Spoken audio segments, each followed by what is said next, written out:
Good evening and welcome to the SpaceX and Axiom space splashdown coverage of AX-2, the second crewed mission to the International Space Station by Axiom Space. I'm Kate Tice, Quality Systems Engineering Manager here at SpaceX headquarters in Hawthorne, California. And I'm Duke Brady, a multimedia specialist with Axiom Space based in Houston, Texas. Nearing 10 days in space, our crew spent 8 days aboard the ISS, and while on board, they covered more than 126 orbits and 3.3 million miles. And now we're in the final phase of our journey. Over the next hour, we will follow the return of Peggy Whitson, John Schaffner, Ali Al-Karni, Rayana Barnawi, as they splash down off the coast of Florida and conclude the AX-2 mission. Now, we're hoping to bring you live views from our crew soon, but we don't have those views just yet due to ground station coverage. But since departing the International Space Station at 8:05 a.m. Pacific time, the crew had a brief off-duty period where they got to hang out a little bit before preparing the cabin for the final part of their journey home, and also put on or donned their spacesuits and completed successful suit leak checks. Now, over the last 11 hours, Dragon has been moving the vehicle in position for re-entry with a downhill phase burn, a short firing of Dragon's Draco thrusters to lower the spacecraft's altitude in advance of returning to Earth. That's what you see there with that animation on your screen. Next up will be jettisoning the trunk, which is that cylindrical unpressurized part. Once that trunk detaches, we will use the forward bulkhead thrusters to perform the deorbit burn.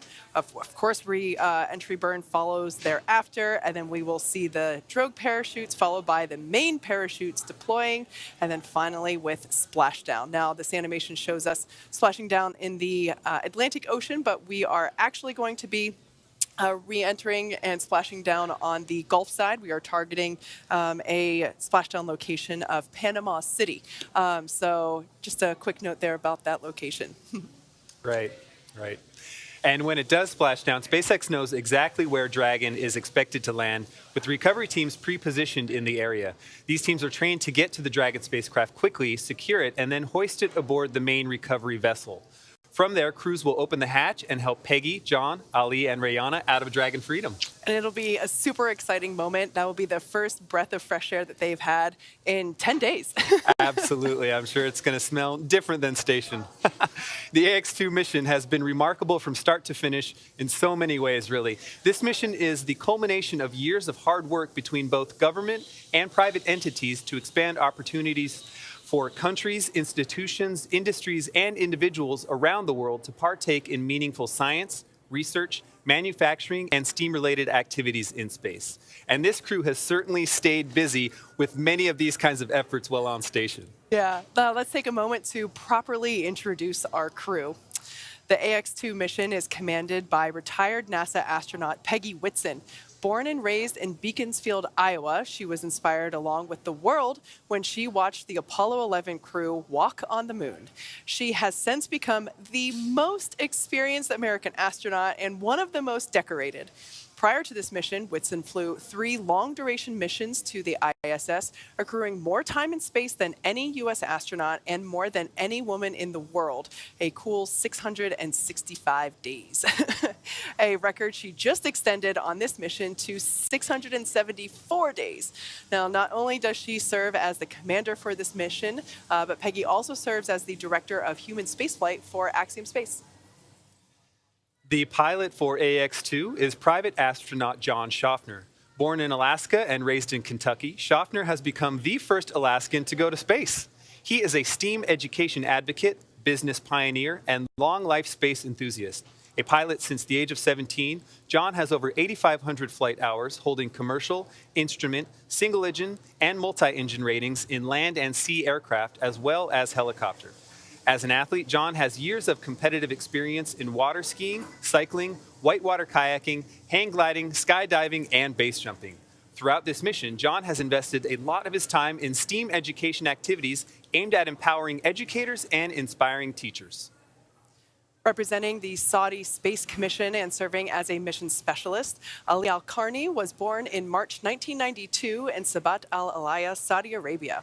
Ali is fluent in English as well as his native Arabic. As an Air Force captain, Ali has 12 years of experience flying on multiple aircraft, primarily on the F-15 SA in service to the Royal Saudi Air Force. Ali graduated with a Bachelor of Aerospace Science degree in 2013 from King Faisal Air Academy in Riyadh, Saudi Arabia. During this mission, Ali performed a myriad of events and research, including the biodata EEG measurement and stellar stem cells Kermit operations. Also representing the Saudi Space Commission, and now the first Saudi woman to go to space, Rihanna Barnawi was born in September 1988 in Jeddah, Saudi Arabia.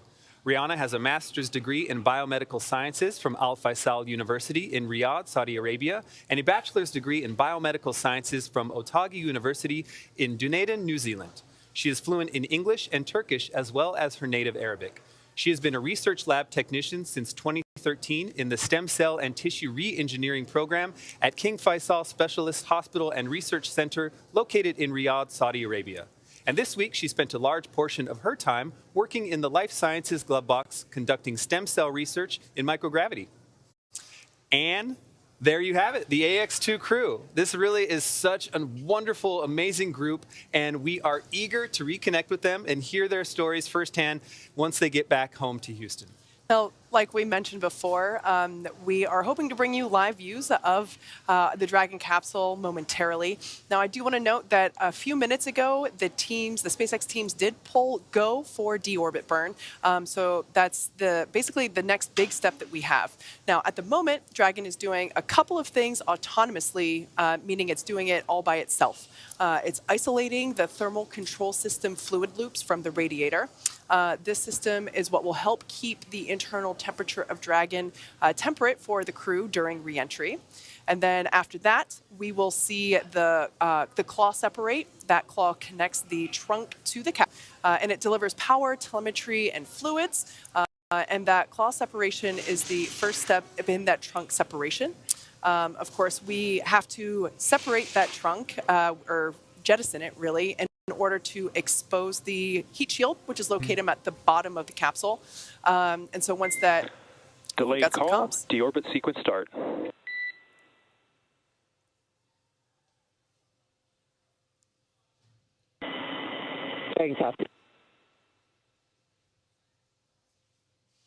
All right, so there that call, just letting us know that that deorbit burn, which will last for about 13 minutes, is now underway. We are right now utilizing the 4 Draco thrusters on the forward bulkhead, meaning they're basically at the top of the capsule, right near where the nose cone is located, and also near the where the the forward hatch is located, which is what is used to dock to the International Space Station. So those 4 Draco thrusters are firing. That will last 13 minutes.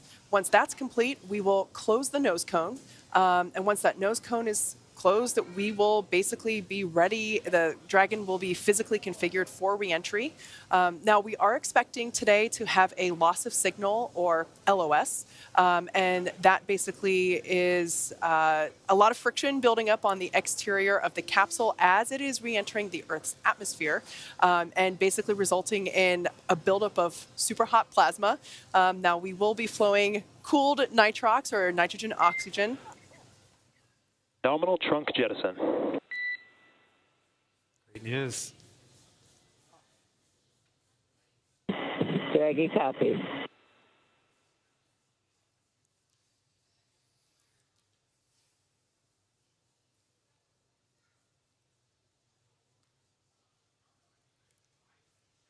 So there on your screen, SpaceX Mission Control, and in the left corner there, that is our crew operations and resources engineer.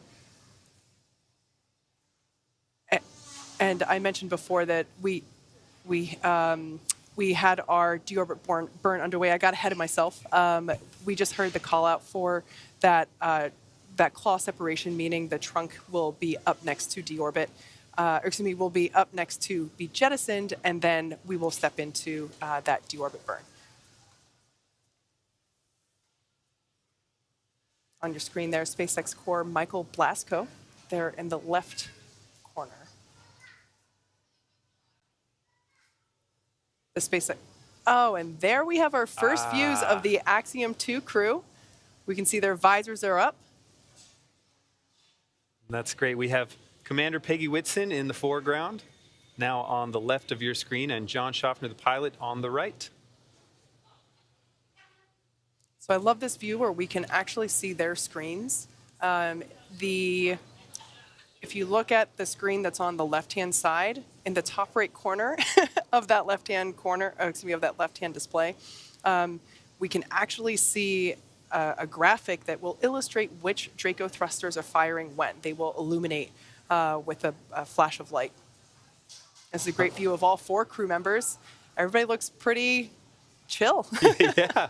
Well, they've trained for this. They've put a lot of time in preparing for all of these moments, and I think it shows right now that they are prepared. We get a good view of our mission specialists on the left, Rayana Barnawi, and on the far right, Ali Al-Karni, with, again, pilot John Schaffner in the left center and Commander Peggy Whitson in the right center seat.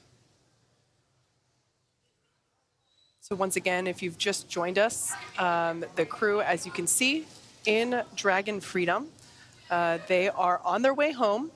They have just separated the trunk, so the heat shield is now exposed, the heat shield being an important element of our re-entry method. And then coming up, we will have the deorbit burn. This burn will last about 13 minutes. Then we will have atmospheric entry. And as I mentioned, we will have a brief loss of signal, or LOS.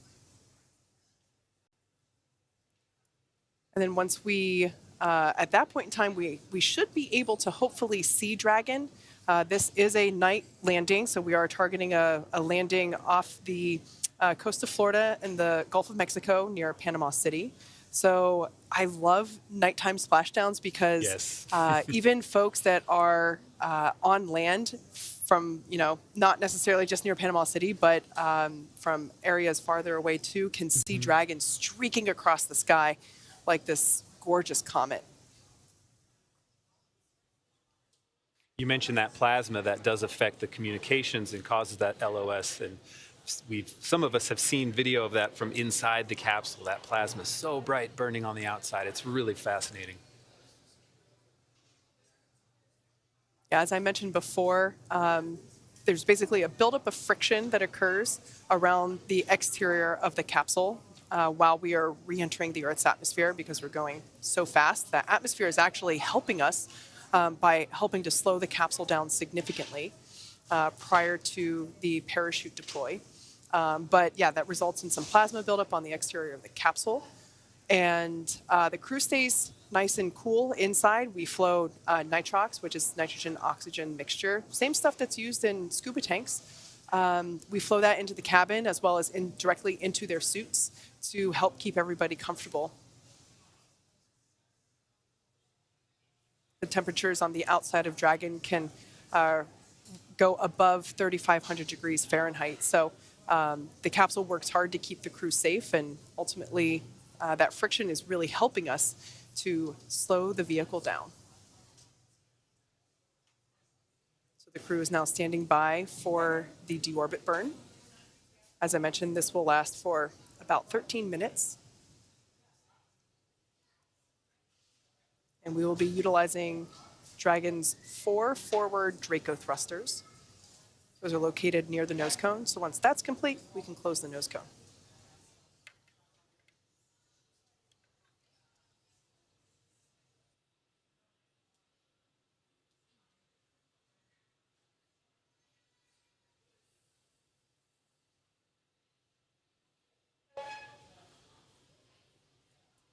And the deorbit burn is now in progress. As I mentioned before, this burn is expected to last for about 13 minutes. Quick recap. We, just within the last 10 minutes, Dragon jettisoned its trunk and initiated that deorbit burn just a minute or two ago. On the view where we have, where we're looking between pilot John Schaffner and Commander Peggy Whitson's shoulders, we can actually see those Draco thrusters firing on their display screens. I love being able to see that. I'm sure it gives them another, layer of confidence. It's probably great, even though it's an autonomously operating vehicle. Oh, there we go. There's another shot of it. It's nice to have that visual reference. The crew appreciates it as well. And then the center screen showing where they are in their trajectory home as well. Now this deorbit burn is the last time that those 4 forward Draco thrusters will be firing. Dragon has not yet entered the Earth's atmosphere. This deorbit burn is basically what lines the vehicle up and puts it on its final trajectory home to the landing site, which, as I mentioned before, is off the coast of Florida near Panama City. And as we can see, the crew using their screens to keep tabs on the burn duration, the Draco thruster firings, and then, as I mentioned before, trajectory details such as entry angle, capsule perigee, how much distance remaining until deorbit burn termination. As I mentioned before, Dragon is autonomous, meaning it's flying itself. So right now, all the crew has to do is stay strapped in their seats and keep tabs on things.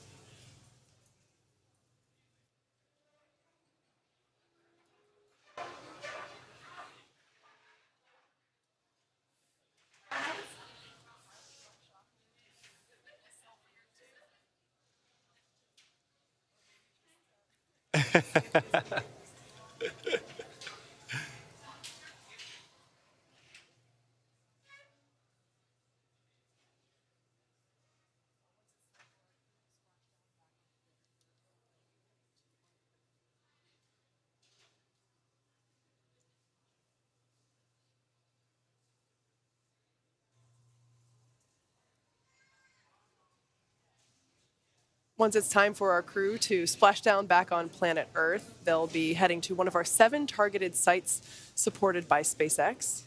All of these sites are located off the coast of Florida, either in the Gulf of Mexico or the Atlantic Ocean. Spreading these supported sites across multiple locations helps to maximize the opportunities to return for this mission and also for future crews, lowering the chance that we'll have to wave off due to bad weather. Since Dragon is capable of splashdown on either side of the Florida Panhandle, we have 2 identical and fully equipped recovery vessels that are ready to support, one in the Gulf of Mexico, which is Megan, and the other in the Atlantic Ocean, which is Shannon. In the lead up to today, SpaceX selected primary and alternate splashdown locations off the coast of Florida. This selection process takes into account a lot of different variables, including what landing sites are available and which have favorable weather. Today, our primary landing site gets the crew home off the coast of Panama City, Florida, in the Gulf of Mexico. For return, we'll be looking at a number of weather items. Some of the obvious ones are no rain or chance of lightning in the recovery zone, both for the safety of the crew inside the capsule and the recovery teams on the water. But we're also looking for wind speeds less than 15 feet per second, or about 10 miles per hour, and relatively calm seas so we can safely execute recovery operations, which include landing a helicopter on the recovery ship to fly our crew back to shore. Yeah, so as you can see, there's a number of variables and criteria that come into play, and ultimately they all help ensure safety for both the crew on board as well as for the recovery teams. But in terms of the weather conditions that we have tonight, they look awesome. For these operations, SpaceX closely coordinates with the United States Coast Guard to establish a safety zone, and that's to ensure public safety for the safety of those involved in the recovery operations, as I mentioned, of course, the crew on board the returning spacecraft. Multiple notices are issued to the mariners in advance and during recovery operations, and Coast Guard patrol boats are deployed to discourage boaters from entering the splashdown zones. Right, and we really want to stress to the public the need to respect this safety zone. Recovering a spacecraft from the water is a very hazardous operation, and any other boats interfering in the area not only increase the risk to the astronauts in the capsule and the teams working to recover them from the water, but to themselves as well. So, for the safety of the crew as well as your safety, we recommend that you sit back and watch as we'll be bringing you the best possible views of our astronauts' homecoming. Yeah. The only thing I'll add on to that, though, is that if you do live in Florida or along the Gulf Coast, head outside. You should be able to see the Dragon capsule streaking through the night sky. Absolutely. Now, as you might imagine, our crew, Peggy Whitson, John Schaffner, Ali Al-Karni, and Rayana Barnawi, they've gone through extensive training for their mission, including this final phase of reentry. Each crew member has between 700 and 1,000 logged hours since mid-2021 of that time dedicated to learning the SpaceX protocols, the International Space Station systems, and to prepare for their respective research portfolios. Now, as we continue to wait word on the deorbit burn, let's share some of the range of these efforts with you now.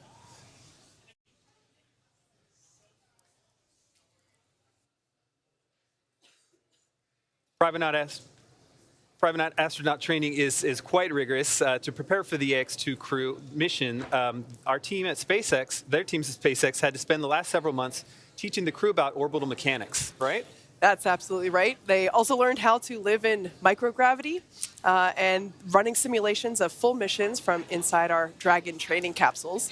The training program includes nearly 100 different lessons covering all aspects of the flight. And list goes on. You guys did such a great job with our crew here. They actually had so many other people they got to visit too. The AX-2 crew spent time in simulators like this centrifuge, and it's experiencing higher G-forces. And so, kind of complementary to this, the crew also participated in a zero-G parabolic flight that simulated the lack of G-forces. But aside from simulating gravitational forces they will experience, they also underwent altitude training in a hyperbaric chamber. So this can simulate high altitude and hypoxia so that they can identify not only their own symptoms, but the symptoms of their crewmates if they need to recognize those. They also spent time at Johnson Space Center in the mock-up facilities training for this mission. So to spend 8 days living on board the ISS, they spent time learning from the mission controllers, experts in safety and emergency ISS procedures, and as well as the essentials to living aboard the orbiting laboratory. Things like how to heat up your food, where to find the equipment you need.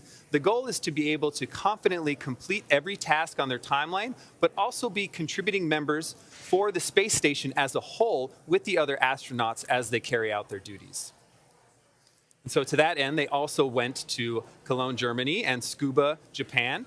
They trained with ESA and JAXA to qualify on the European Space Agency's Columbus module, as you'll see here. The ESA instructors shared many of the systems and operations procedures, as well as some of the daily tasks and emergency protocols. Separately to qualify for the Japanese exploration module, the crew traveled to Tsukuba, Japan, to learn from instructors at the Japanese Aerospace Exploration Agency. As you can imagine, international collaboration is a constant throughout this mission. So it's one thing to learn the systems of the ISS, but it's just as important to understand how to live and work as a team in a shared space. And so this team spent 5 days training in the Human Exploration Research Analog, or HERA, at the Johnson Space Center. This is a confined experience that's designed to isolate the crew to build cohesiveness and teamwork. This experience included a chance to simulate work and research procedures, rehearse outreach efforts, and even respond to mock emergencies, all while living in close quarters and unable to leave the facility. Pretty exciting stuff. And of course, it all leads up to what they're experiencing now. They are going through what we refer to as the reentry phase of the mission. Right now, there's a live view of within our Dragon capsule of the AX-2 crew. They have spent time rehearsing what happens here. And as we mentioned before, they're mostly just monitoring and keeping tabs on progress. But one thing that they did train extensively on is the egress process from the capsule. You know, they are returning from 10 days in space. Their body might feel a little different, and to help ensure that nobody injures themselves when they're egressing or exiting the capsule. They have practiced that here in Hawthorne with the teams, just to help make sure that they know what order they're going to go in and who to lean on for help as they step through the side hatch once again. Right, because everything is so perfectly orchestrated. Absolutely. As we talked about, the team staging for the rescue, every crew is within 3 miles of these potential splashdown zones. They know what they're doing, and they've spent time practicing this. Absolutely. Great shot of our crew still. That's Commander Peggy Whitson in the bottom of your screen. John Schaffner, the pilot, a little further back, and just out of view are the mission specialists, Ali Al-Karni, hidden below us to the left, and Rayana Barnawi far at the top of the screen there. Now the deorbit burn should be wrapping up in about 30 seconds.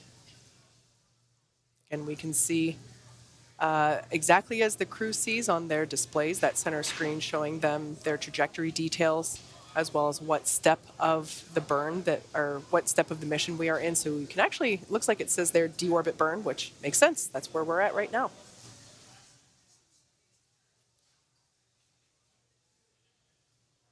After deorbit burn completes, we will close the nose cone. That will be the final physical change of the Dragon capsule prior to reentry. Of course, the nose cone is, as the name suggests, it's the cone at the top of the capsule. And while it's been in space, it has been open to help expose those forward bulkhead Draco thrusters, as well as Deorbit burn complete. Performance nominal. Nose cone closure initiated. Dragon coffee. Oh, that's great news. We love nominal. So as I was talking about, that nose cone is now going to be shut. In the background, Dragon will also be inhibiting those forward bulkhead Draco thrusters that we just used to complete the deorbit burn. That ensures that it's safe to latch the nose cone shut for reentry. Also, the vehicle has initiated the nitrox suit purge. This will help keep the crew cool and comfortable during reentry, which looks like is coming up in about 25 minutes. At this point, as we just heard, nose cone is closing and protecting that forward hatch for will be protecting the forward hatch throughout the reentry phase. And the crew using their screens to monitor the progress. And actually, that's a live view of the nose cone closing in. This is one of the cameras near that forward hatch, and that is the nose cone closing down on top of it. I love that shot. That's so great. So once again, this is where the forward hatch is located, which is what is utilized to dock with the International Space Station, as well as those forward bulkhead thrusters. There's 4 of them, and we utilize those for the deorbit burn, which for those of you that have just joined us, we have just completed that deorbit burn. That's basically what puts Dragon on the final trajectory home. So we're now committed. We're locked into the Panama City splashdown location. Our recovery vessel Megan is standing by, waiting to scoop Dragon up and lift it onto its deck. But right now, the crew, which we will be experiencing a loss of signal with the crew, that will last for only a few minutes, and that's not until like 20 minutes away or so. But we do expect that to happen because as Dragon re-enters the Earth's atmosphere, there's a lot of friction building up on the outside of it, on the exterior, and that results in plasma buildup, which is super hot. The external temperatures can reach about 3,500 degrees Fahrenheit, so it's pretty hot. That's up there. But the crew stays super comfortable. We are flushing the cabin with that cool nitrox air, and we're also flowing it through their suits as well. So they're going to stay comfortable. I think the only downside to the reentry phase is because of that plasma buildup, you can't really look outside. Yeah, right. And maybe the coming back to gravity. It's probably a little bittersweet once you've been on orbit. Yeah. I can only imagine. So the first views that we will have of Dragon will be from our thermal cameras that will be tracking Dragon, as I've mentioned before. If you've tuned in and you lived along the Gulf Coast, you should head outside because you will probably be able to see Dragon streaking across the night sky. Now we're standing by for confirmation that the nose cone is closed. Looks like we're tracking that to occur here in the next couple of seconds. So that's closing. The hooks will basically lock. There's 2 sets of hooks that will lock the nose cone in place. The same hooks that have to open up in order to open the nose cone. Crazy to think that that was just 10 days ago that we were talking about nose cone opening when the AX-2 crew launched. So we're now standing by for confirmation of that nose cone closure.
All right, so it looks like both sets of hooks are confirmed to be closed, so that nose cone is locked into place. Now, as we begin the second half of entry, Dragon is now beginning to flush nitrox into the cabin and continuing to top off the AX-2 crew's suits with that cool air.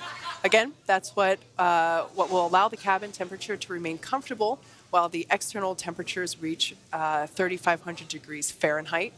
Now, the heat shield, which is the structure that was exposed when we jettisoned the trunk from the Dragon capsule, that heat shield is pointing forward, which basically leads the capsule to the landing site. That heat shield is comprised of PICA 3.0, which stands for Phenolic Impregnated Carbon Ablator. First gen PICA was actually first developed by NASA for studying and sampling comets within our solar system. SpaceX partnered with NASA to develop PICA X, which was the second generation product used on all Dragon 1 cargo resupply missions that successfully resupplied the space station on 20 missions. And then PICA 3.0 was developed specifically for use on Dragon 2 crew and cargo missions with enhanced structural and thermal properties that optimized the heat shield and drove down costs and mass. So the remainder of the Crew Dragon capsule is comprised primarily of SpaceX proprietary ablative material. It's another class of thermal protection, which is lighter weight versus the PICA, and it also protects the underlying composite structure during reentry to ensure structural capabilities are maintained. So that's the white stuff on the side of the Dragon capsule. Now, while Crew Dragon will experience temperatures well over 3,000 degrees, I said before, it gets about 3,500 degrees Fahrenheit during peak reentry conditions. The characteristics of the TPS, which stands for Thermal Protection System, coupled with the environmental control and life support system in the pressurized interior, all of that will ensure that the AX-2 crew will stay cool and comfortable during all phases of reentry through splashdown, and also helps ensure that we can reuse this capsule on future missions as well. Yeah, love it. Well, if you watch the launch webcast of AX-2, you know that one of the goals of Axiom Space is to find new ways to promote and foster the creation of space-themed art. Over the course of this mission, Axiom Space 3 has been releasing digital collections from artists on our Web3 platform. Axiom Space 3 is a token-gated community network that allows members to collect premium, space-inspired collectibles and engage with astronauts, space technology professionals, and Web3 entrepreneurs building at the intersection of deep tech industries. For this mission, Axiom Space and ArtBlocks Engine announced a groundbreaking partnership that will see the launch of a space-infused NFT collection. Nose cone secured for entry. Oh, something nice on the loops there. Dragon copy. That is a good update. That nose cone is locked and loaded. Locked and loaded. And back to the NFT collection. This is a piece called Imagine by Nadia Bremer. Nadia Bremer is an art block artist, astronomer, and data visualization designer. This new ArtBlocks Engine collection features a 222-piece algorithmically generated collection that showcases imaginary maps of the stars with unique constellations. To make this collection even more unique, the digital art has been initiated from the ISS by AX-2 Commander Peggy Whitson during this mission. You can grab one of these beautiful digital star maps beginning on May 31st at 1 p.m. Eastern Time. Additionally, the AX-2 digital art collection featured work by Thank You X, an American artist out of Los Angeles, California. Thank You X sent up a piece of his physical art canvas to space titled Urge for Perfection and released a commemorative NFT called AX-2, which celebrates this mission and the canvas going to space. This NFT was available throughout the mission with sales closing at splashdown. These collaborations with digital artists and brands bring a new level of creativity and inclusivity to the commercial space industry. For more on this and all of our digital collectible activities, visit nft.axiomspace.com. At Axiom Space, we are hard at work building the next destination in low Earth orbit. Axiom Space is being designed as a true continuation and evolution of the International Space Station. With so much knowledge gained over the last 20 plus years, Axiom Space's goal is to build upon the successes and lessons learned over that time while expanding access to low Earth orbit for more countries, institutions, industries, and individuals than ever before. With Axiom Station currently under construction here, we have an update for you on the growth and development of what we intend and how we are going to be the first commercial space station.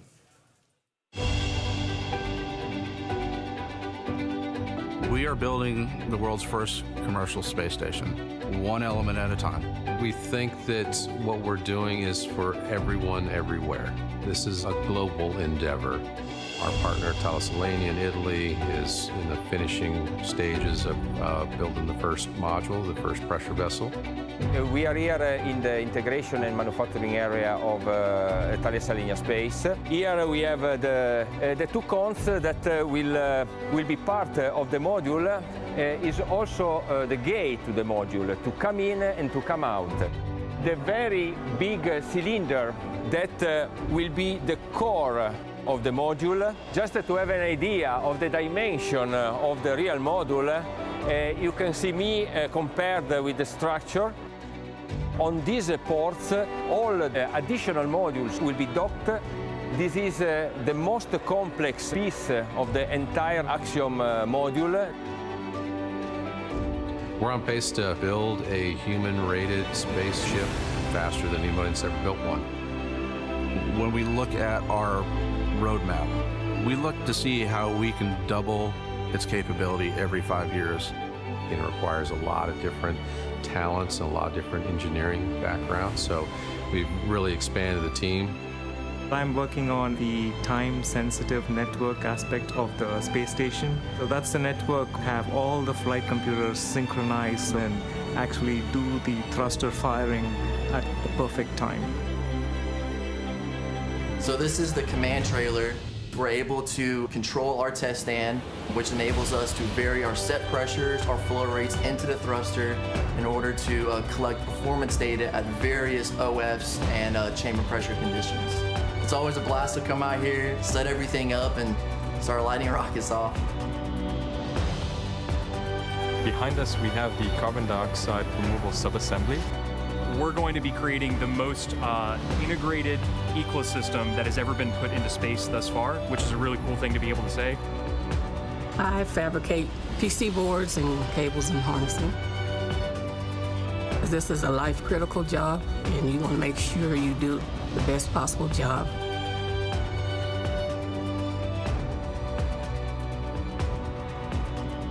"15 to 20 years from now, we're going to be surrounded by objects that we can't imagine how we live without, that were manufactured in space." I think there's another promise too, and that's why I'm really excited about the AX-2 crew. There is this effect that people have gone to space and had. This is called the overview effect. Many people have come back profoundly changed because of their experience. And I think the more people that we can have that see the world as the whole world, the better off we all are.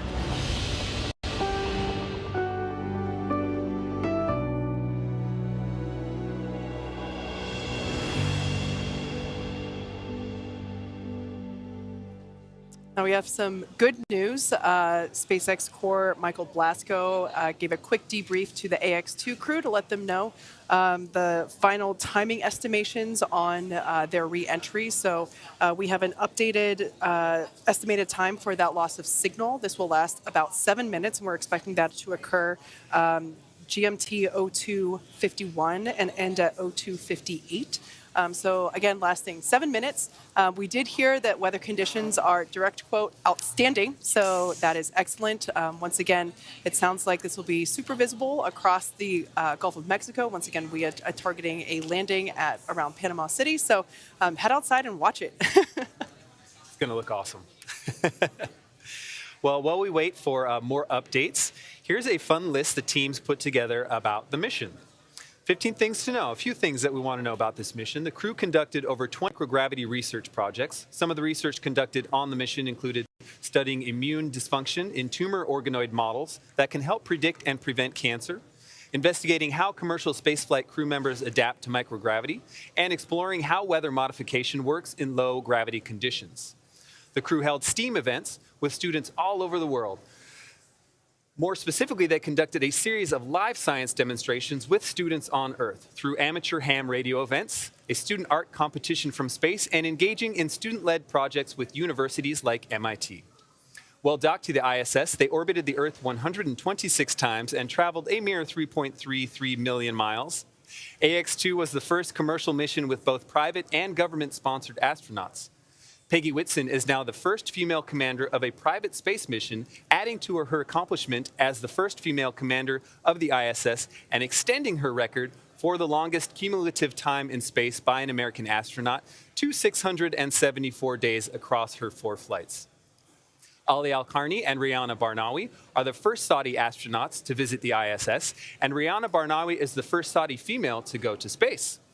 John Schaffner became the first person from the state of Alaska and first Fairbanksian to fly to space. Axiom Space's Mission Control Center in Houston became the 12th ground segment partner for the International Space Station. For the first time, induced pluripotent stem cells were manufactured in space by astronauts. By studying stem cells in space, we can address the challenges that currently limit us as we study these cells in regenerative medicine across low Earth orbit and down here on Earth. Have a nice live view of our crew in the capsule. Again, you see our mission specialist, Rihanna Barnawi, on the left, followed by pilot John Schaffner, Commander Peggy Whitson, and on the far right, mission specialist Ali Al-Karni. On that far left, Rihanna Barnawi conducted 7 consecutive days of life science glove box operations during her 8-day docked mission time frame. So plenty of fun firsts and amazing work done by this crew during their mission.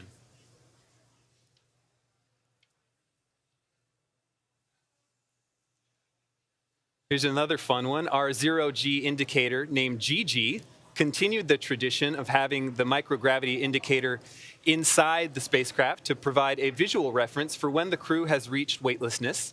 As the 5th crew member of AX-2, Gigi's mission is to inspire children around the world to learn about space. Gigi is a Build-A-Bear teddy bear wearing Axiom's AX-EMU spacesuit, just like the ones that NASA astronauts will wear on future missions to the moon. AX-2 is a precursor for Axiom Station. These missions are an important step along the journey of constructing the world's first commercial space station. AX-2 also did some tech demos on board. The AX-2 crew successfully conducted 2 Axiom space-led technology demonstrations on the space station, which are trailblazers for the next generation of video communication in space and imagery downlink. Returning with them in SpaceX Dragon Freedom is actually more than 300 pounds of cargo and important data that will impact our understanding of human physiology on Earth and on orbit.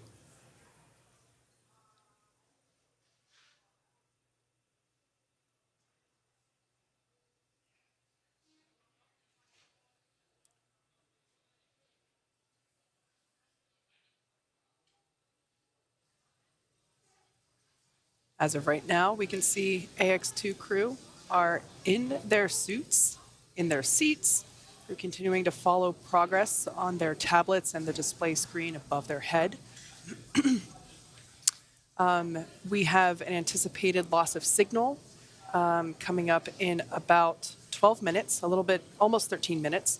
Or excuse me, that LOS will occur in 6 minutes, and we expect that to last for 7 minutes total. And we have an anticipated splashdown time of 8:04 p.m. Pacific, 11:04 p.m. Eastern Time. So up next will be that communications blackout period.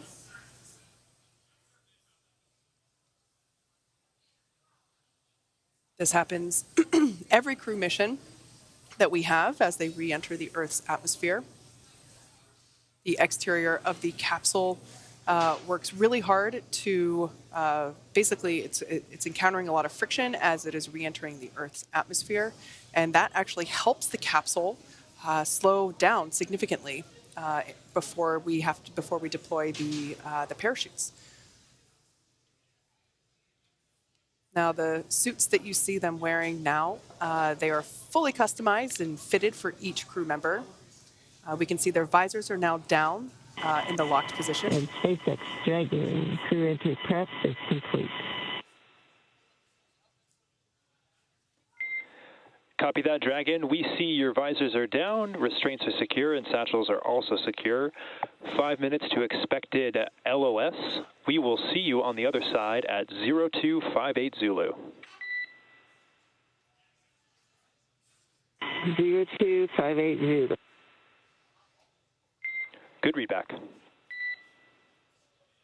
Now, for those of you that have been following along, you know that the visors come down for the more dynamic parts of the flight, which of course would be, re-entry would be considered one of those. Those helmets that they have are actually 3D printed, which is, personally, I think, pretty awesome. The outer layer of the spacesuit is flame resistant. They wear hearing protection, both during ascent and re-entry. And you know, the spacesuits look good, but more importantly, they keep the crew safe through all phases of the flight. Now, as we mentioned before, we are targeting a splashdown off the Gulf Coast of Florida near Panama City. Expected splashdown time is 11:04 p.m. Eastern, 8:04 p.m. Pacific. So that's coming up here in just over 16 minutes. The next thing we have coming up in about 3 minutes is the anticipated loss of signal, or LOS, as we hear it referred to on comms.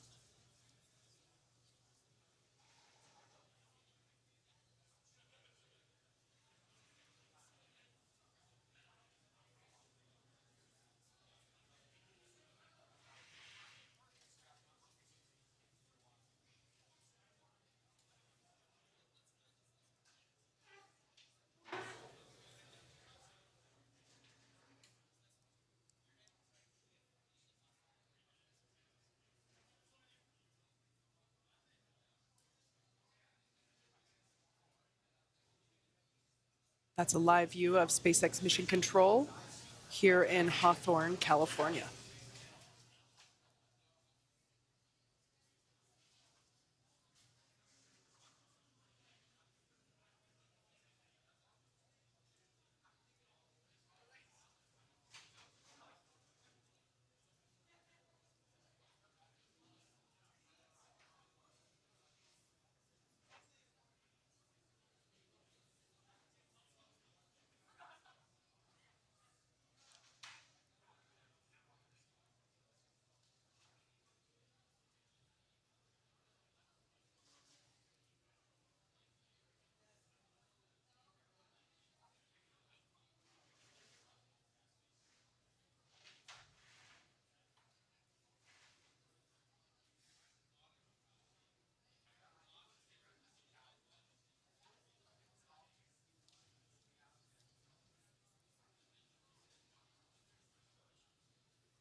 AX-2 is Axiom's second mission with SpaceX, and there are 2 more planned, AX-3 and AX-4.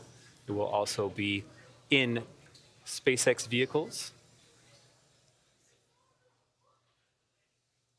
Back at Axiom headquarters, Michael Lopez Alegria, our chief astronaut, is our commander for AX-3, and he is already in training. Mike Lopez Alegria, also known as MLA. And so the AX-3 mission is already underway.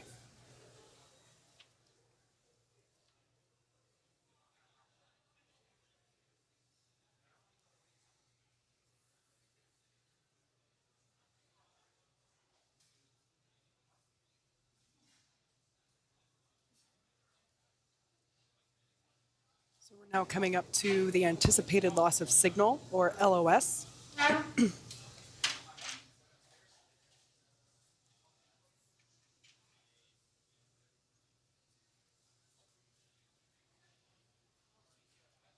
Once again, this is expected to last for 7 minutes.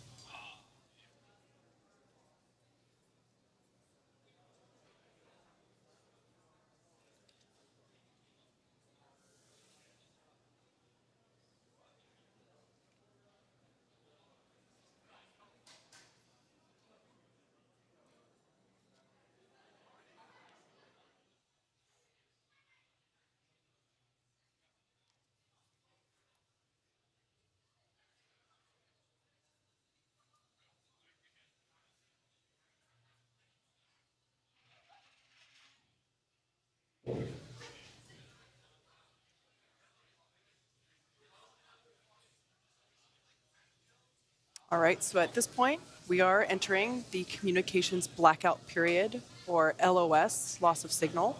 This will last for 7 minutes due to plasma formation around the exterior of the spacecraft. During this time, no vehicle telemetry is received by mission control or the recovery team, and no external commanding of the vehicle or voice communication is possible. As a reminder, Dragon is designed to fly itself and continues to autonomously use Draco thrusters to orient itself during the reentry phase. During reentry, the vehicle will be slowing down from orbital velocity, which is about 17,500 miles per hour, and it will basically continue to decrease a lot of that deceleration occurring during this atmospheric reentry. And then the top temperature for Dragon, as I said earlier, exterior temperatures reach about 3,500 degrees Fahrenheit.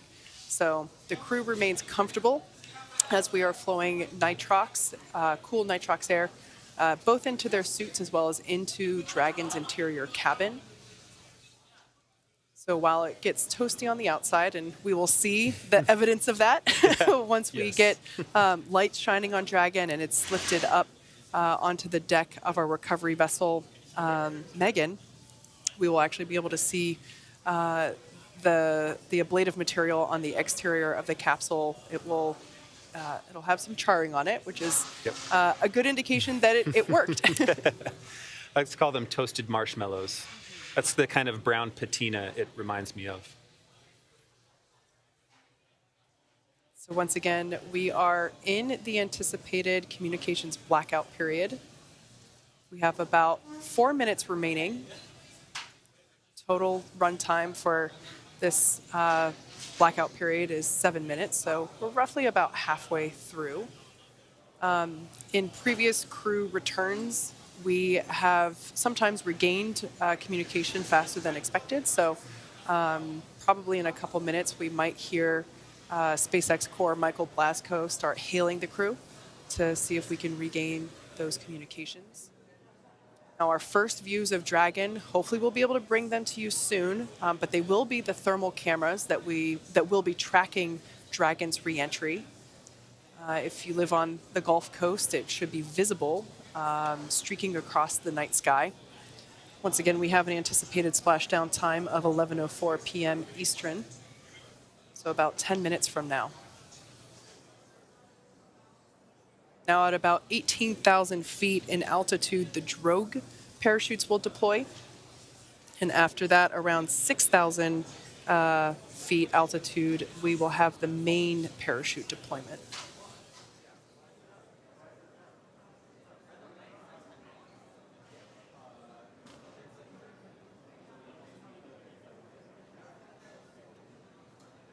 And there's our first live view of Dragon Freedom with the Axiom 2 crew. This is coming from one of our thermal tracking cams. I believe this might actually be the WB plane, the WB-57 plane from NASA. This is a thermal imaging tracking cam.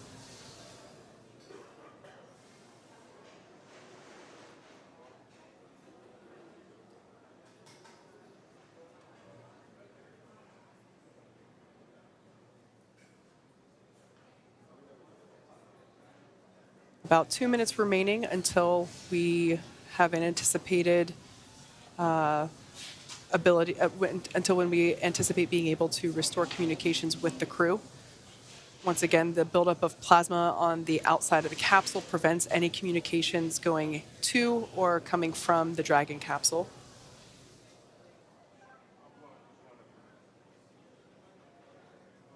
You can see SpaceX engineers there on console monitoring Dragon's progress as it is autonomously steering itself to the splashdown site off the coast of Florida. Once again, we're targeting a landing near Panama City in the Gulf of Mexico. And a quite excited small crowd outside of Mission Control here at SpaceX. You can see them there awaiting the return of the 10th mission of crew members on board Dragon. Yeah, and we're well underway with our second shift operations here at SpaceX headquarters. So we can see some folks, as you, can definitely see they're gathering, awaiting more views of. Oh, there's a beautiful shot. We can see that capsule now streaking through the night sky.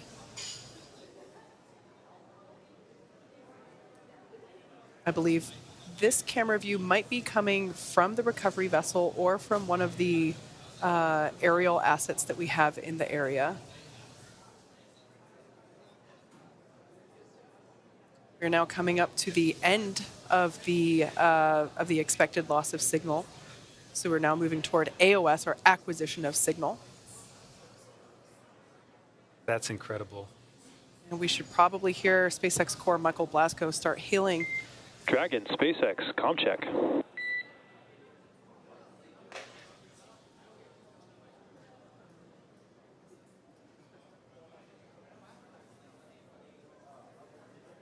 We have you loud and clear. Likewise, good to have you back. Expect automated chute deployment. Dragon cap.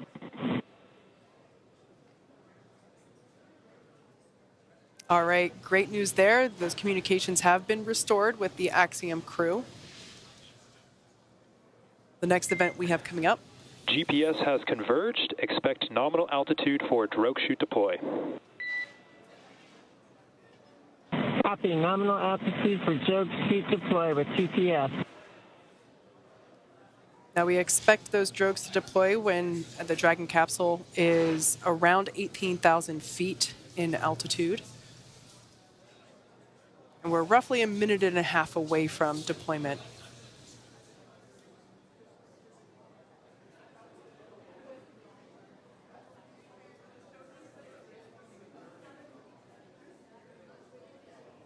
Another view coming to us from the WB-57 chaser plane.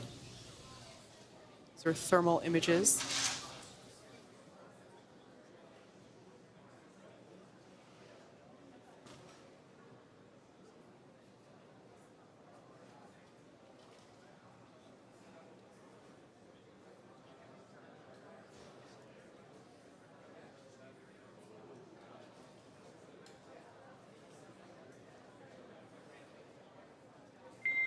Brace for drogue window.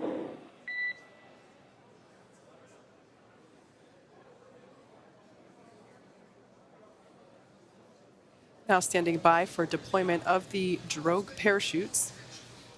These will be the first of two sets of parachutes that will deploy to help further slow down the Dragon capsule.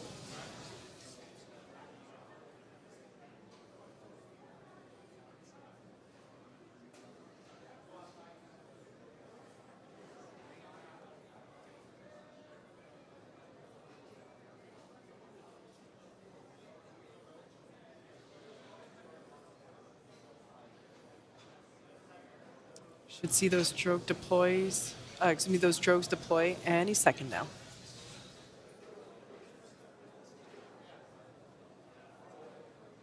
Looks like they're going now.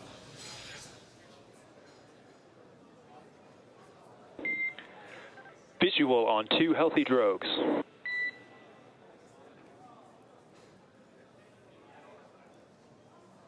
Dragon copy. 2 healthy drogues. All right, great news there. Those 2 drogue parachutes have deployed. That helps to stabilize the Dragon capsule and provide that initial deceleration via parachute. Up next, we will have the main parachutes deploy. Vehicle velocity at main chute deployment is about 119 miles per hour, and they deploy between 6,500 and 6,000 feet. And there we can see those drogues pulling away, exposing the main parachutes. There are 4 main parachutes on the Dragon capsule, and it looks like those are now expanding, that reefing. Main chute descent rate nominal.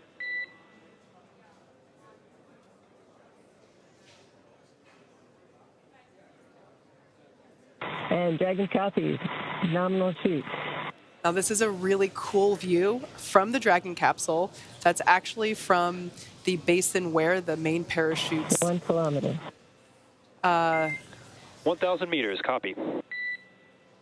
It's a view from where those main parachutes were just located.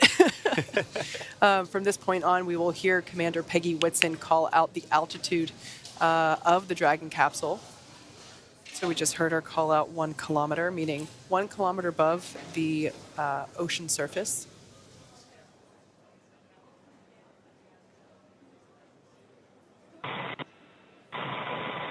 $800. Copy, 800.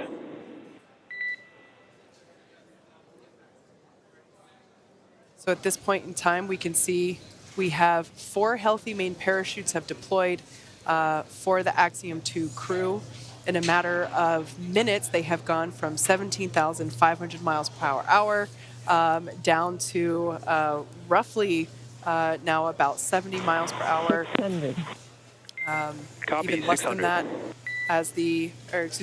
when the main parachutes were deployed, they were going about 119 miles per hour.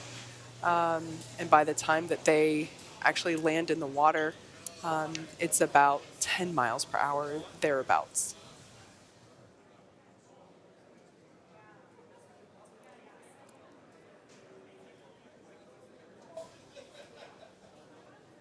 $400. Copy, 400 meters.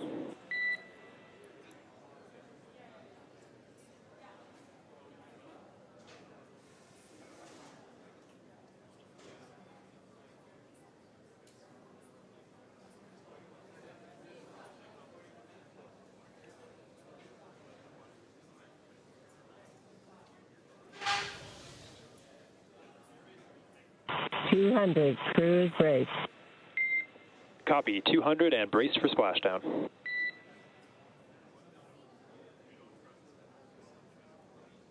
right, standing by for splashdown of the Axiom 2 crew.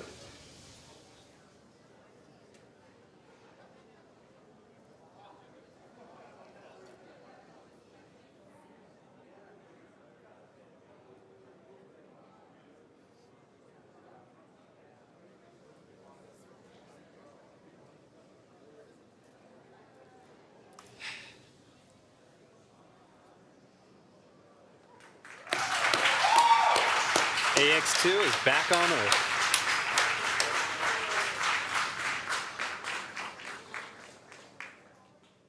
As you can see on your screen, visual confirmation for splashdown of our Dragon spacecraft. Dragon Freedom has returned home with the AX-2 crew. SpaceX sees splashdown and mains cut. At this time, you are go for procedure 4.800. And we're in that 4.800 splashdown. SpaceX sees this. We're in water uprighting.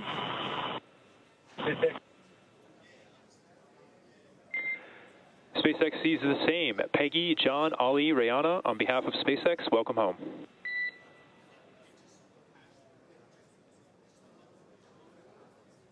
Well, in SpaceX, we would like to tell you that was a phenomenal ride. We really enjoyed all of it. You are the best. As you can see on your screen, the SpaceX recovery team and vessels have been waiting for Dragon splashdown, which they made on time just 1 minute ago at 8:04 p.m. Pacific. They will now make their way to the splashdown location. The teams have been ready and waiting about 3 nautical miles away. So, And SpaceX Dragon, we feel like we're probably in stable 1. Copy, stable 1. All right, that communication there, just Commander Peggy Whitson basically estimating what position Dragon is in, depending on how it lands. Generally speaking, it lands upright, excuse me, which is we refer to as stable 1.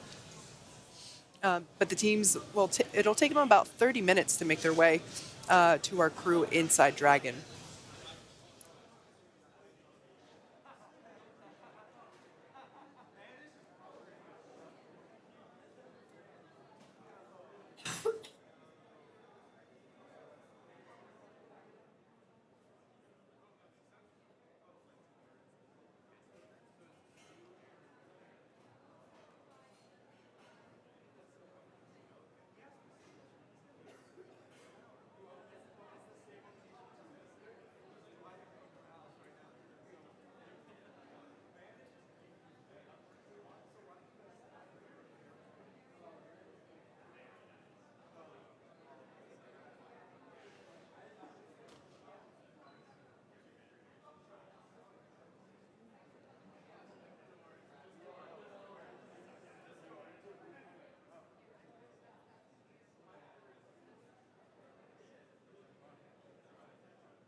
As you can see there on your screen, recovery teams now making their way to the Dragon spacecraft. We are excitedly awaiting their recovery.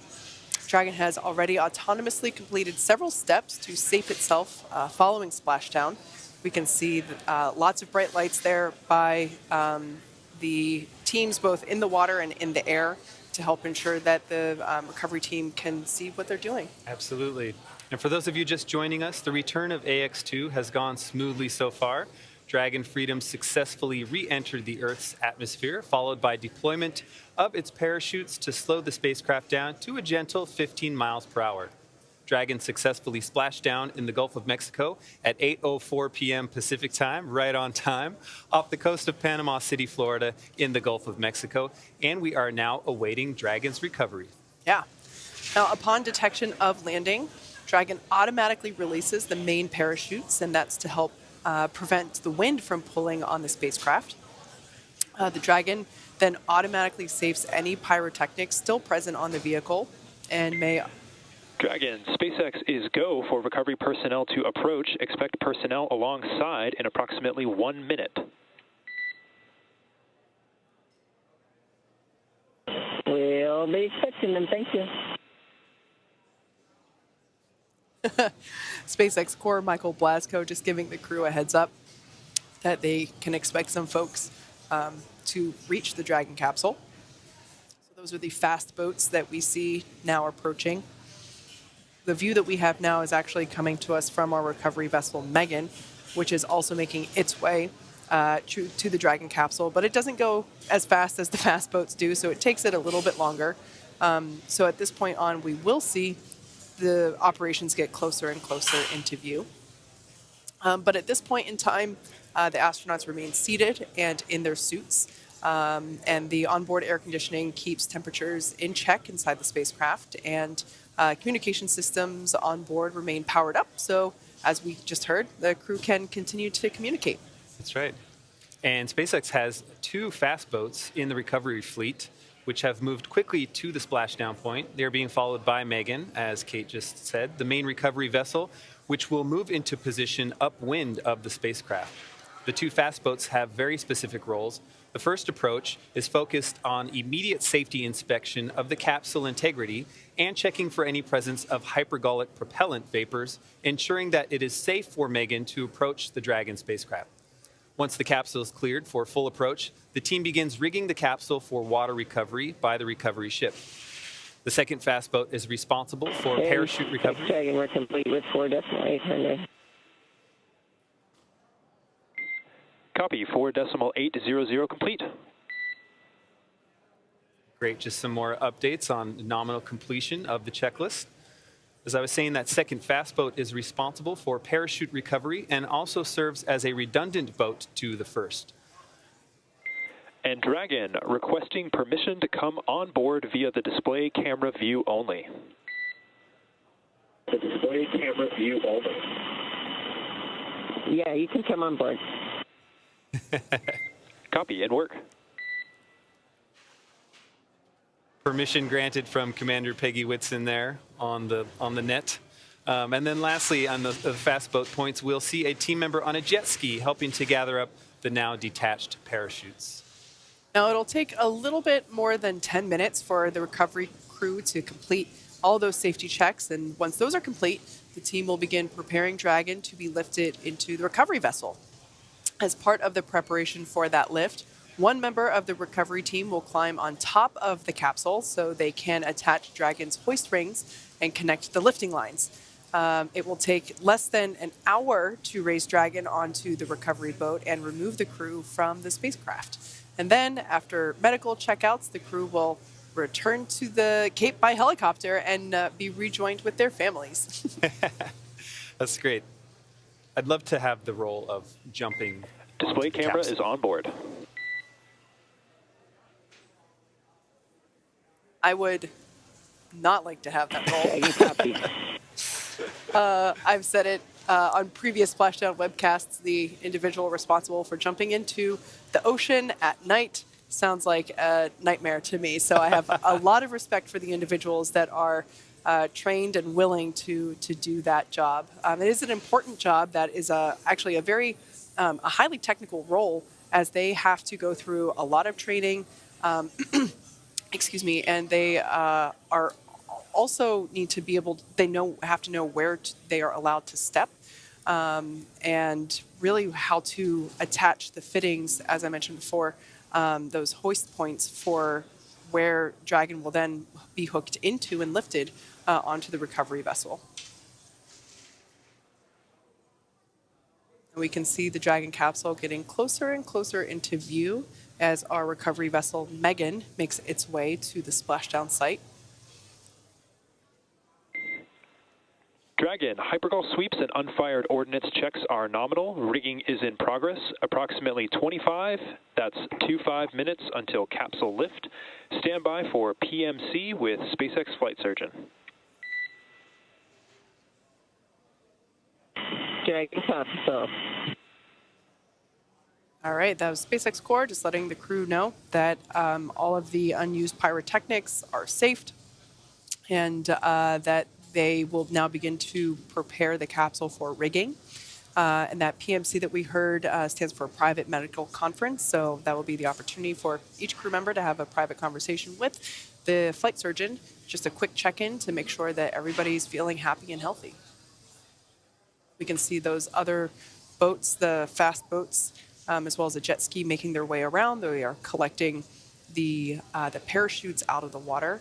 And we heard the call out just moments ago that the hypergolic tests, or the sniffs for that, just to make sure that there are no hypergolic fumes around the Dragon capsule, as they are poisonous to breathe. We want to make sure there aren't any there. That's actually our first live view of the backside of the recovery vessel, Megan. We can see recovery members there on the deck of the ship. That nest in the center is where Dragon will end up once we lift it out of the water.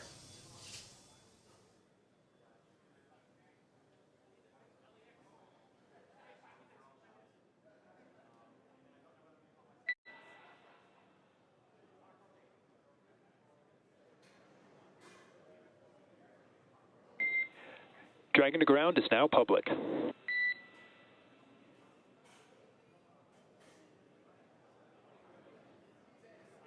Dragon copy.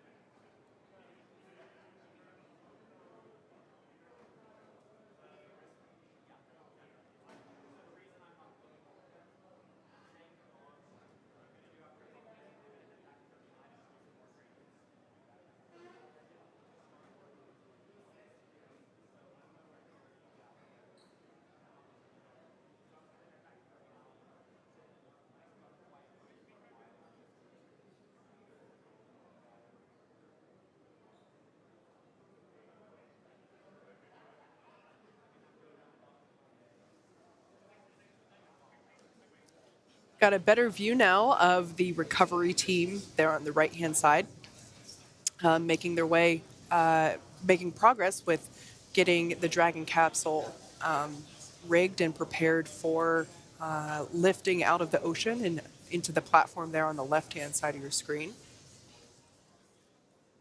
One thing to look out for, given excuse me, the bright lights, that can attract bugs, which attracts fish, which sometimes attracts dolphins, as we have seen in previous night recoveries. Looks like there's a drone there above the recovery team on the right-hand side. So yeah, we might see some splashing in the water near where the recovery teams are.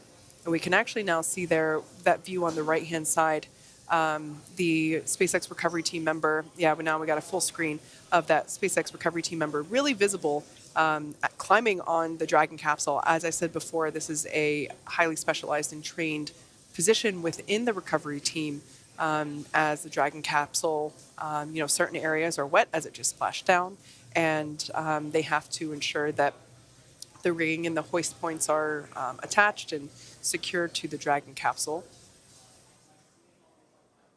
The recovery vessel Megan making its way closer to the splashdown site. And it looks like the team on the right, in the recovery vessel to the right, was finishing. You can see there they are pulling the parachutes onto the boat.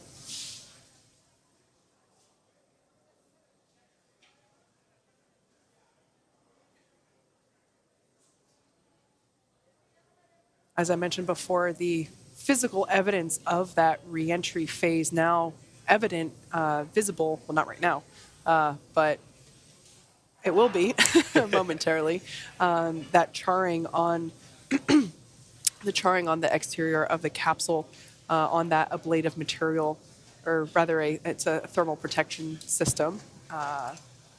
As the name implies, it helps protect the capsule during that atmospheric reentry. We can now see the recovery vessel Megan spinning and will begin to back into place towards the Dragon capsule. And for those of you that have just joined us, the splashdown occurred at 11:04 p.m. Eastern Time, 8:04 Pacific Time, right on time. We heard that the weather conditions in this area were outstanding, and that certainly appears to be the case here, as we can see on screen. We can see the recovery team member on the bottom right, directing traffic, if you will, helping to guide the recovery vessel toward the splashdown site.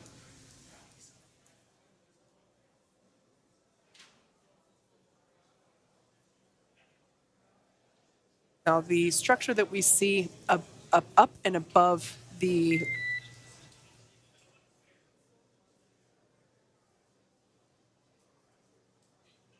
I thought we were going to get some comms there, but perhaps not.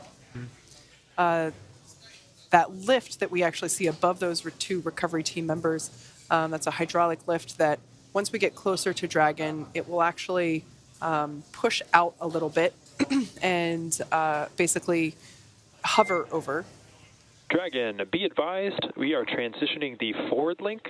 Comm will be unavailable for approximately 5 minutes.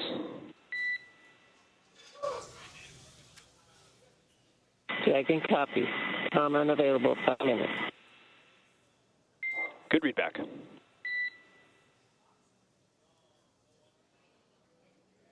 As I was saying, that hydraulic lift will tip out over the back end of, or the aft end of the boat, and over the Dragon capsule.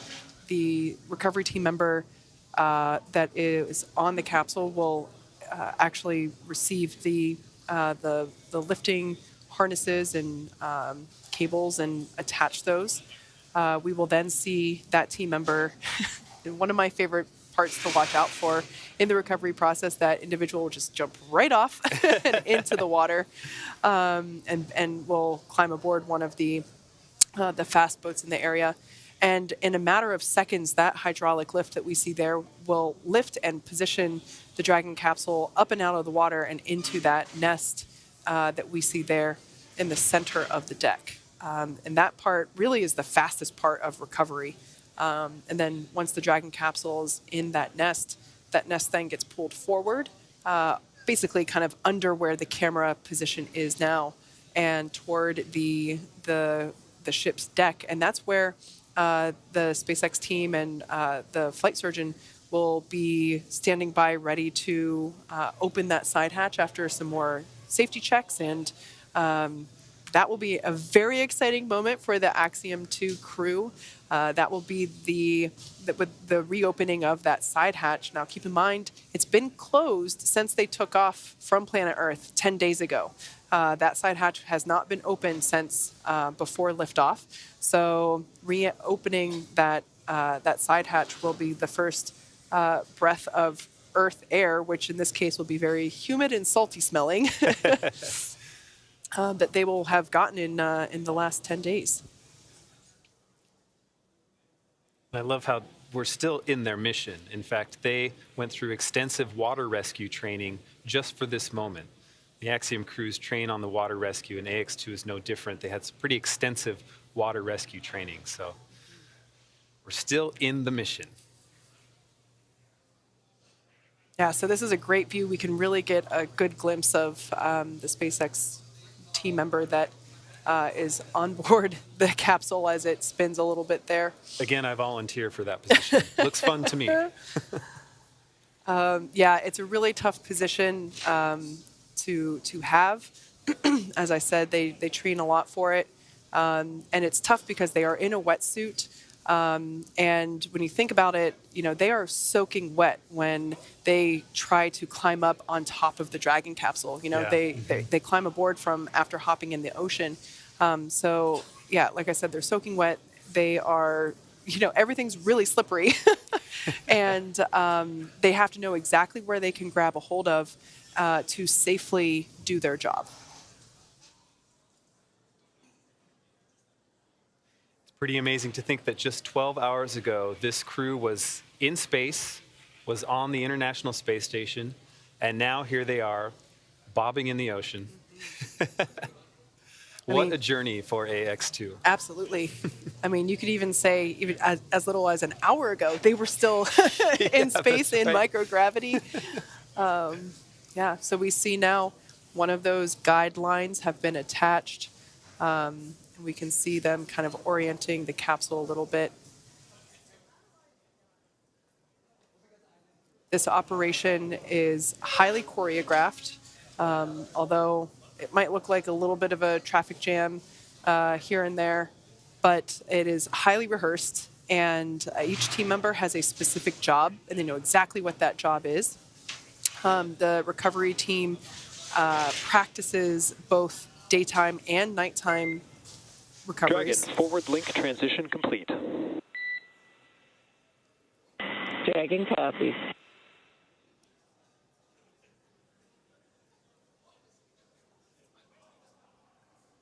All right, so it sounds like comms with the crew now restored after they were just transitioning some of the communication links or loops that we have. And so I want to point out the individual the recovery team member that is on the Dragon capsule is actually standing in the bay where those main parachutes have been housed for the entire mission. So that kind of gives you a sense of how large that storage compartment is and how big those parachutes are. Even though they're packed very densely and tightly, all four of them do fit in.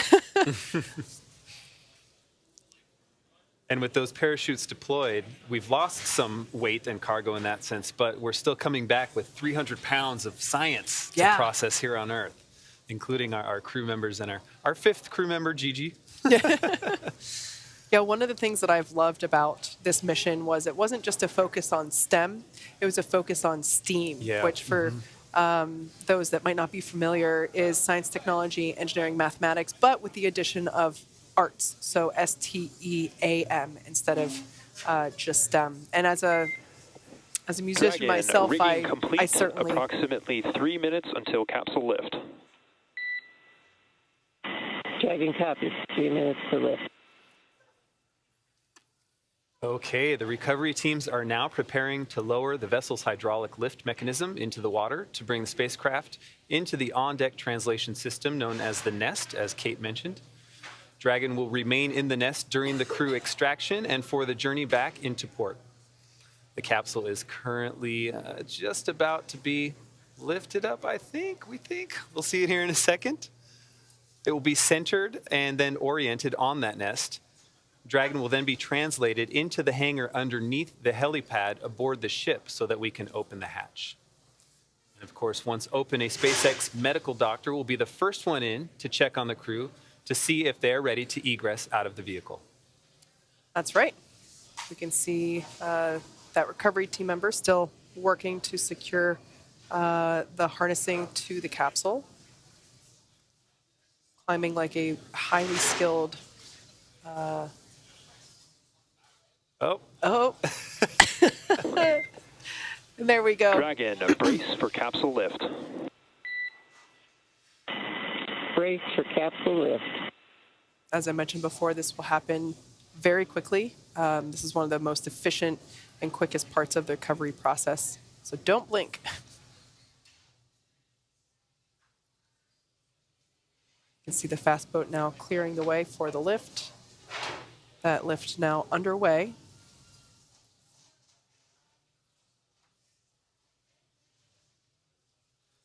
We should now see that hydraulic lift actuate and pull it out of the water. There we go.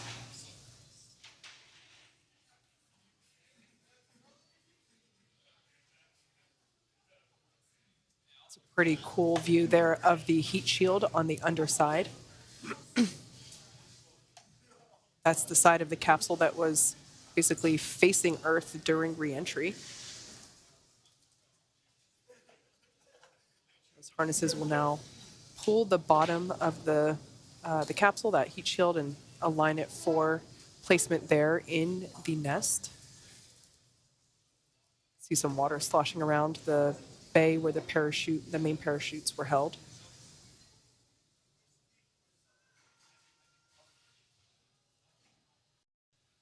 All right, it looks like that has now settled almost into position.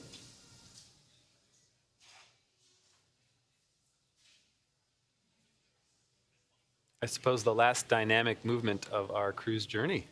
Almost. Once the capsule is placed in the nest will then move forward. It's almost like it grows tiny legs that are invisible and just scampers out of the camera view. But that will be the true last movement of the capsule prior to that side hatch opening. We can see now the recovery team members who you'll note have donned or put on some respiratory equipment. So right now they are plugging. Dragon, welcome aboard the recovery vessel. Recovery personnel are completing final checks and stand by for translation to the egress platform. Dragon copies.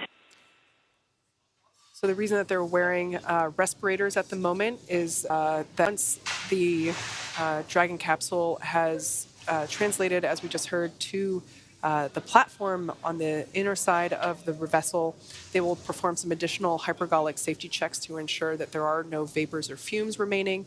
But right now, we're actually just plugging up the thrusters to help ensure that none of those vapors will come out. And that's actually the deck where the Dragon capsule will slide into.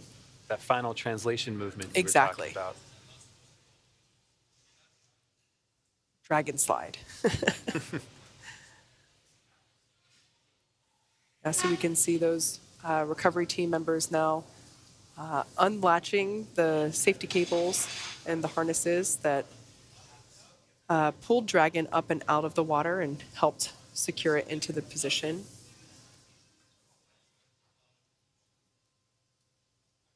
Now it's hard to see, but we can still see the windows of the Dragon capsule.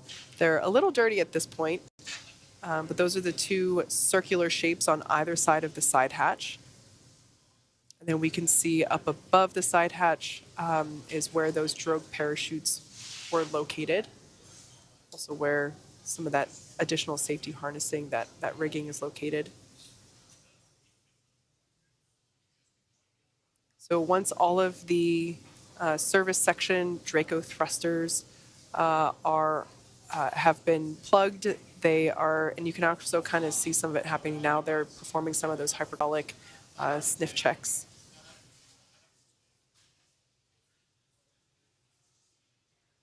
So the propellant the Dragon uses is different than the propellant that Falcon uses. Dragon's propellant is monomethyl hydrazine and nitrogen tetroxide, or MMH and NTO.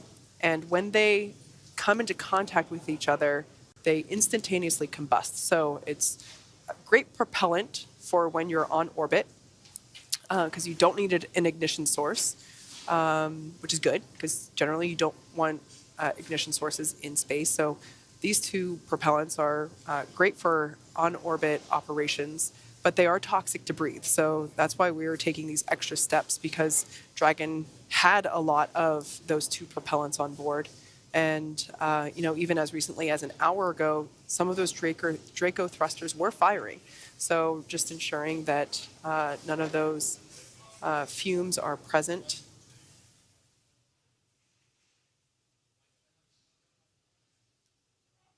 I think we saw a thumbs up from someone doing those hypergolic checks as they were walking away.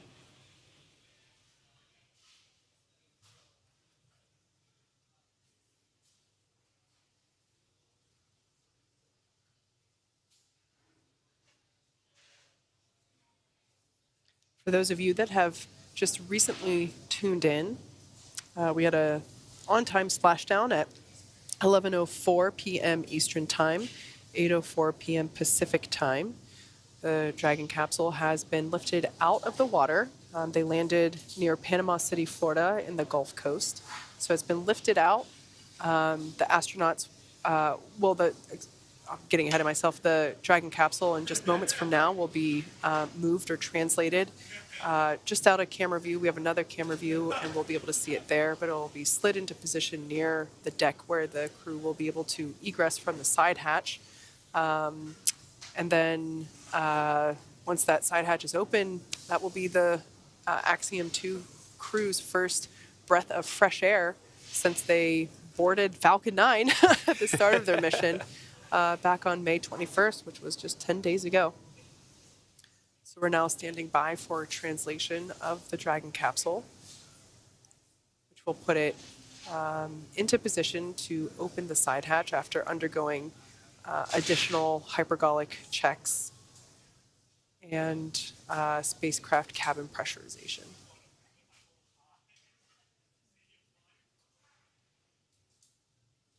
So before opening the side hatch, we have to make sure that the environment inside of the spacecraft equalizes or is the same with the outside environment.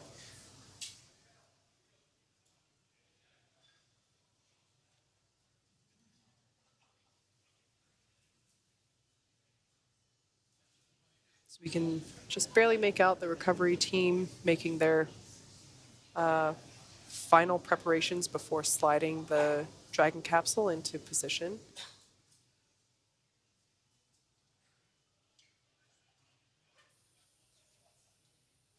Recovery operations are, to me personally, really fascinating, or I should say re-entry and recovery, because it's a lot of, it goes really fast and then it goes really slow. So, all of the steps departing the International Space Station, and we can see that the Dragon capsule is now being translated toward the forward end of the vessel's deck.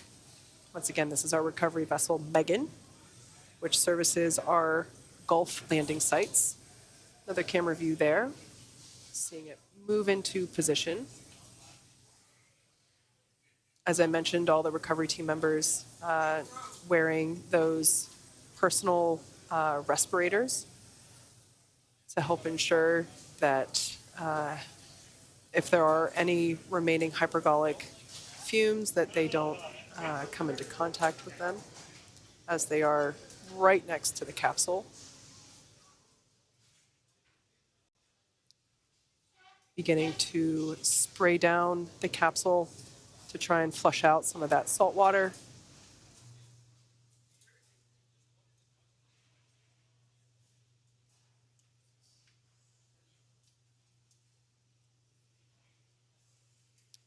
All right, we're going to use this ladder to climb towards the top to do some more of those hypergolic checkouts.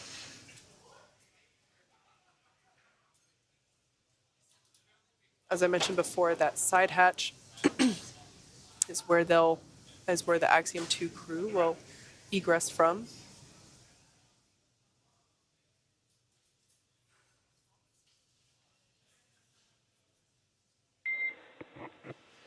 Dragon, stand by for side hatch opening and egress. Dragon, standing by.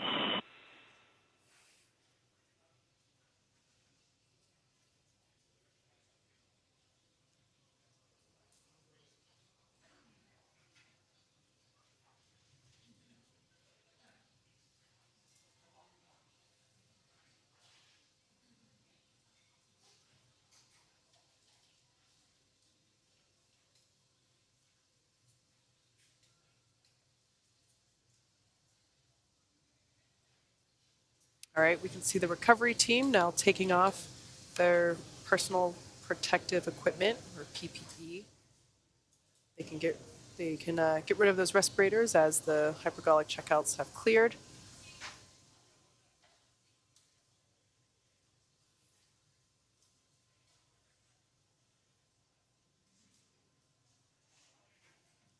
You can really see the the different colors now of the side of Dragon. You know, just a little bit ago it was all white. Now that evidence of reentry.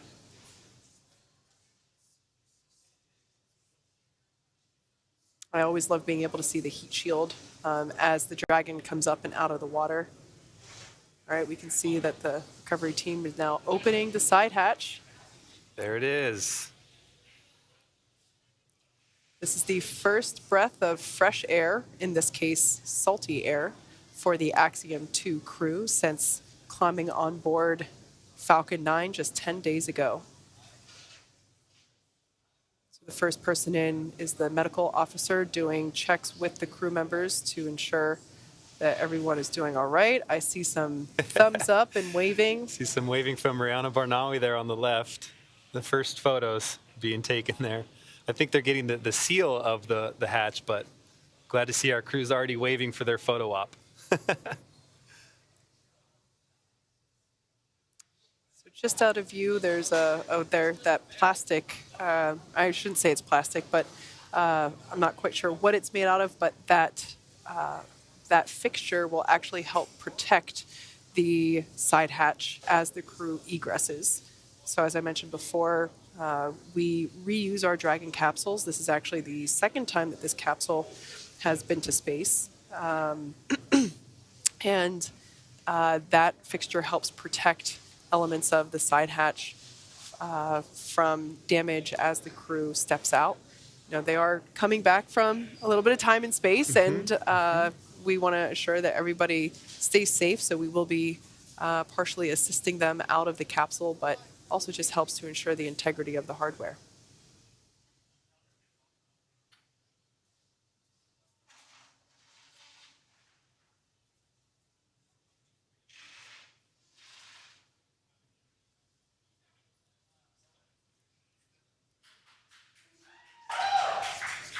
All right, first view of our crew.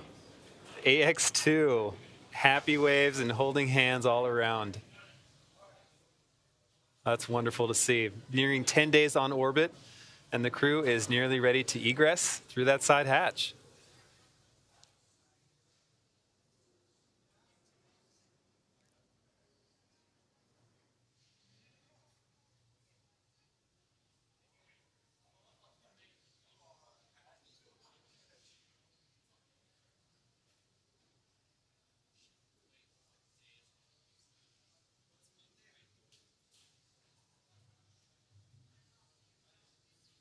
You can see the team putting that protective fixture in place Also starting to gather the crew's items. Those are the tablets that they wore around their legs.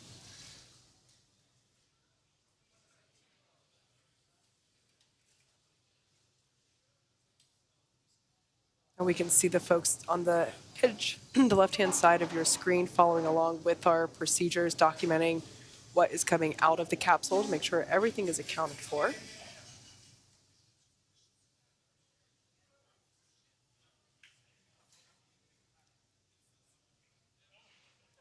Once again, this fixture that they're putting into place just helps ensure that the side hatch remains protected while the crew is coming out. They used a similar fixture while the crew was ingressing as well. And that looks like one of the footrests or boot rests coming off of one of the crew's seats. It's helpful to remove all four of these just to help get a little extra space inside the capsule.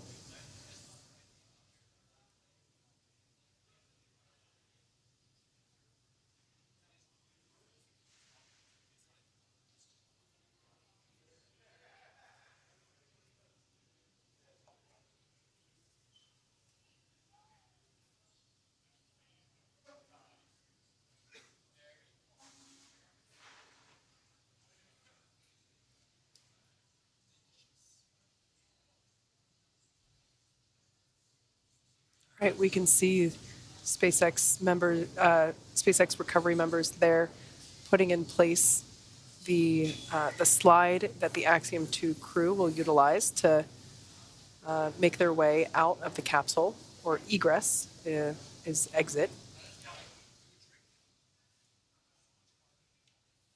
Since they've spent the last couple days, last few days, not couple, last 10 days in space, the effects of microgravity, even for that period of time, can be felt. So to ensure their safety, we will help them slide out of the capsule.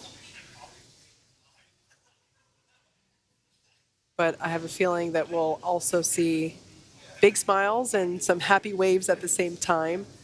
Definitely. Although I could imagine this moment is somewhat bittersweet because, they are back home, but that also means that they're not in space anymore. This is a feeling that Commander Peggy Whitson has experienced so many times. Yeah. I just love that she was able to extend her record. She's now at 674 days in space, which is just incredible. But yeah, this must be a bittersweet moment, knowing you're home, you get to see your family soon, but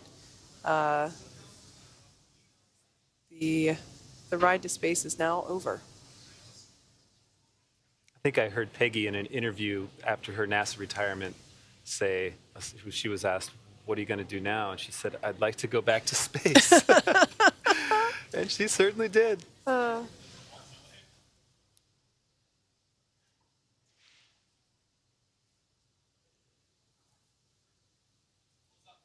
I'm sure the families of our AX-2 crew are eagerly awaiting this moment to see their loved one pop out of the side hatch. And even more so to have them land in their arms and pass those hugs around, do all those handshakes and high fives. Mm-hmm.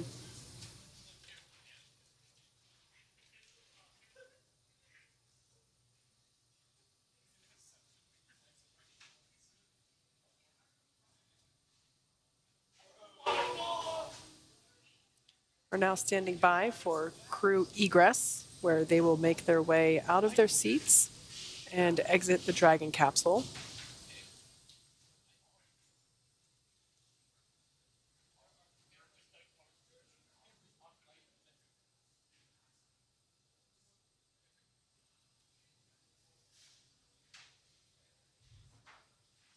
As I mentioned before, the side hatch, which we can see now open. The last time this was opened was when the crew had ingressed into the capsule. So it was closed and locked prior to liftoff and has remained there. The crew utilized the forward hatch, which is the hatch out of picture right now. It's located at the top, or the forward end of the capsule. And that is the hatch that is utilized to dock with the International Space Station. So all the trips that they did while on the ISS were through that forward hatch that we are unable to see at the moment as it's covered up by the nose cone and just that nose cone out of picture here. Okay, it looks like we might be close to seeing our first crew member.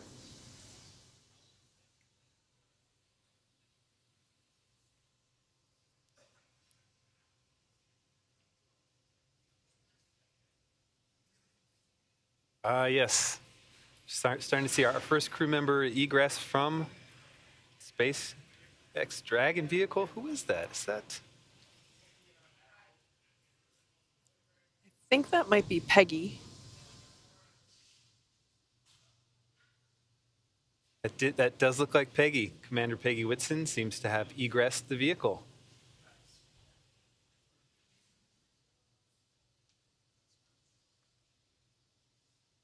It's pretty impressive that she was able to, she had assistants standing up, but, basically just walked right off. That's really impressive.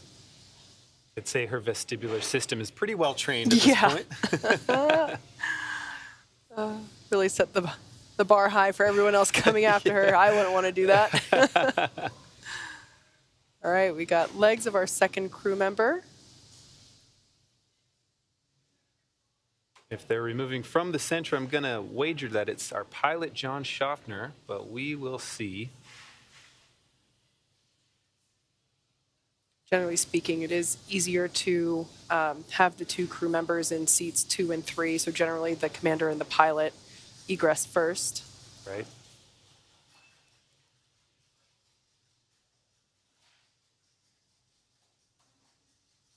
And that does look like our pilot, John Schaffner.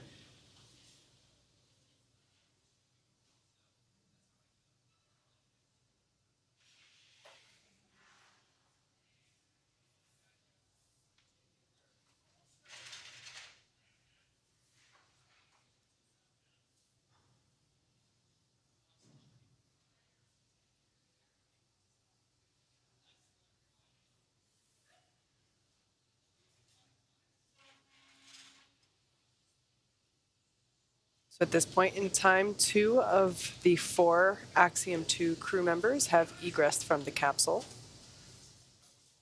Standing by for egress of our 2 mission specialists.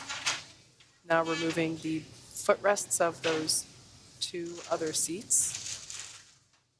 Once again, this helps to make some additional room to move around and climb out. Or rather, slide out, I should say.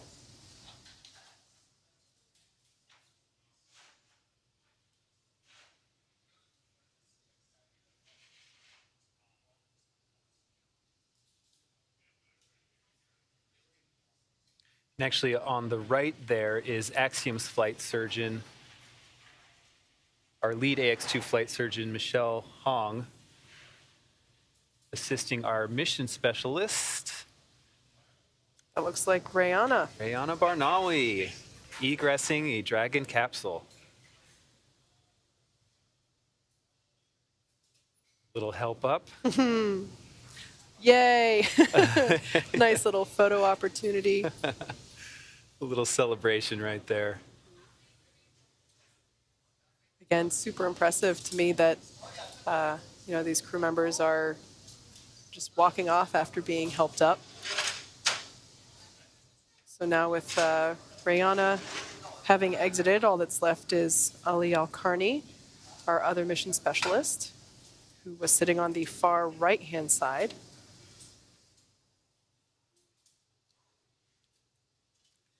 And our flight surgeon, Michelle Hong, will actually be accompanying our crew all the way back to Houston, keeping an eye on them the whole time.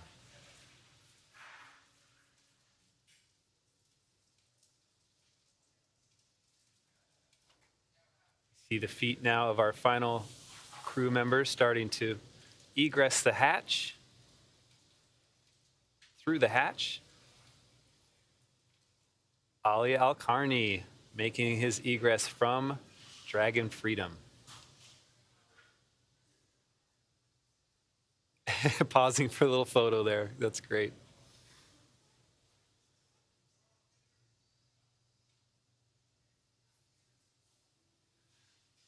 Well, this crew looked like all smiles coming out of that capsule.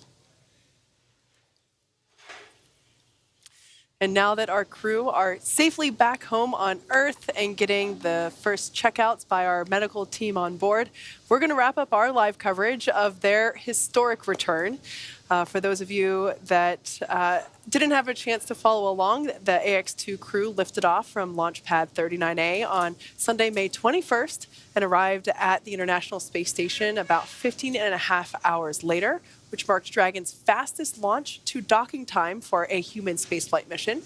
They spent a total of 10 days in space, 8 days on the ISS before undocking just over 12 hours ago. And more recently, at 8:04 p.m. Pacific time, they splashed down off the coast of Florida at Panama City, just in time to celebrate 3 years of human space flights for SpaceX, marking 3 years since the launch of DM2. That's so great. And what an incredible journey this has been. Next up, they'll catch a helicopter flight back to shore, where they will transfer to a waiting aircraft ready to take them to Houston. While this concludes the flight portion of the AX-2 mission, much of the research portfolios that were performed on station will continue to be reviewed and analyzed. Some of their studies will even continue over the coming days and months. Well, Kate, it has been an absolute pleasure sharing this desk with you, and both for the launch of AX-2 back on May 21st and now Splashdown today. So to SpaceX, thank you for an incredible flight and taking such great care of our crew. And to all of you watching, it's been an honor and a privilege to share the journey of Peggy, John, Ali, and Rayana to space and back again. As we bring this mission to a close, we celebrate how the AX-2 mission is demonstrating that the opportunities presented in microgravity are moving beyond the partners of the ISS to include more countries, institutions, industries, and individuals than ever before. This is how Axiom Space is expanding access to low Earth orbit and building history, as we like to say. Be sure to check out axiomspace.com as we continue to pursue new commercial opportunities for human spaceflight. I'm Duke Brady here with SpaceX's Kate Tice, and we're signing off now with a final welcome home to the crew of AX-2. Thanks to you, Duke, as well as everyone else for joining us, and we'll see you soon.